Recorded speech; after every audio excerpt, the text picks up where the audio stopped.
Entretien un petit peu spécifique aujourd'hui, Jean-Louis, puisque nous ne parlons pas Formule 1, mais nous allons parler 24 heures du Mans avec cette édition 2015 de cette course d'endurance qui vous a particulièrement plu. Oui, c'était formidable de bout en bout. Et ce n'est pas facile d'avoir 24 heures de course sans arrêt. Mais il y a tout eu, l'intensité dramatique, le sport automobile dans sa meilleure forme, un duel somptueux entre Porsche et Audi. Et on sait très bien que si on doit mettre 20 sur 20 à Porsche, 3 voitures à l'arrivée, dont 2 en tête, on doit mettre quand même 17 sur 20 à Audi parce qu'ils ont été des combattants pleins de bravoure. Bon, la différence s'est faite, Henri Pescarolo l'a très bien dit tout de suite, on voit très bien que l'Audi tient mieux la route, mais on voit très bien qu'au niveau de la puissance, Porsche, avec leur tout petit moteur, je répète, un 4 cylindres en V, et en réaccélération, ils sont absolument sensationnels. Et ça a un peu fait la différence malgré tout.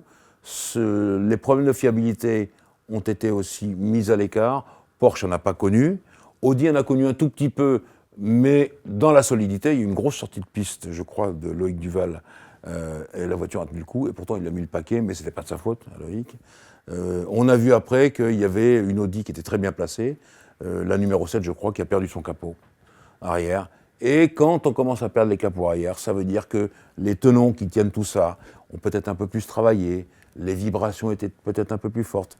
Et c'est comme ça qu'au Mans, on fait la différence. Bref, Porsche a été absolument sensationnel et Audi a été un partenaire formidable. Je les mets, je le répète, pas à la même note, parce que la victoire de Porsche, au bout de 2 ans seulement, c'est vraiment topissime.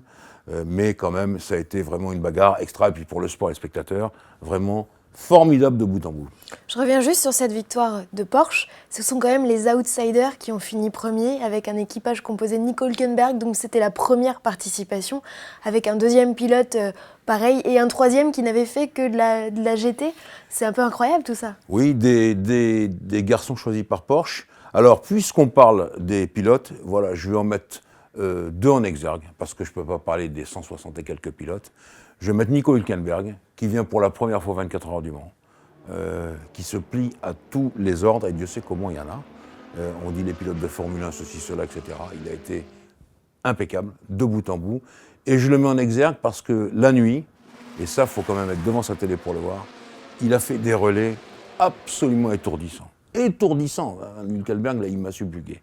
Le deuxième pilote que je mets en exergue, il est moins connu et il est chez Audi, il s'appelle Felipe Albuquerque.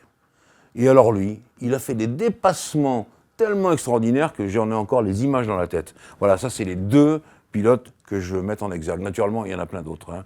Il y a eu Nicolas Lapierre en LMP2, en GT, il y a des gens formidables. Mais ces 2 pilotes ont été extraordinaires. Je vais mettre un troisième homme en exergue, et il est chez Porsche. C'est Cyril Dumont, mon copain Cyril Dumont, qui a été ingénieur motoriste de Sébastien Vettel chez Red Bull Renault pendant des années, puis patron des moteurs Renault chez Red Bull, du temps des 4 titres de champion du monde de Vettel. Et voilà que Cyril Dumont, il avait en charge la numéro 19, celle qui a gagné. Alors, hop, je lui tire mon chapeau parce que ça, c'est extraordinaire aussi. Dans les autres voitures, on ne va pas oublier la Corvette qui a été super en GT. Ferrari qui a un peu accusé le coup d'ailleurs, parce qu'ils ont eu des soucis. Mais Ferrari gagnait en catégorie GT amateur, donc c'est pas si mal que ça. Et puis je remets l'Oreca de Nicolas Lapierre, qui gagne pour sa première participation à LMP2. Voilà, ça a été des choses formidables. Pour finir, la palme du ridicule pour Nissan, je suis obligé de le dire, enfin franchement, ce n'est pas la peine de présenter une voiture au Super Bowl, ce n'est pas la peine d'annoncer à grands coups de trompette et de klaxon qu'ils vont tout casser au Mans pour arriver à ce résultat ridicule. Ridicule.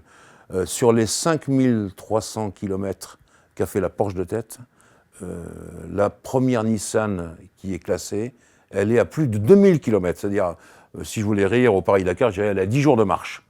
C'est pas la peine de faire des communiqués triomphants, de nous abreuver avec de la publicité en disant on apporte l'innovation technologique au Mans. Voilà, ça c'est un geste italien qui veut dire ce qu'il veut dire. Ils avaient une traction avant avec des roues arrière qui ne marchaient pas. Ce n'est pas la peine de faire tout ce tintouin. Il vaut mieux arriver de façon sobre en disant voilà, on va essayer, c'est la première fois. Non, le communiqué d'après-course, et vas-y que je t'envoie des coups de trompette.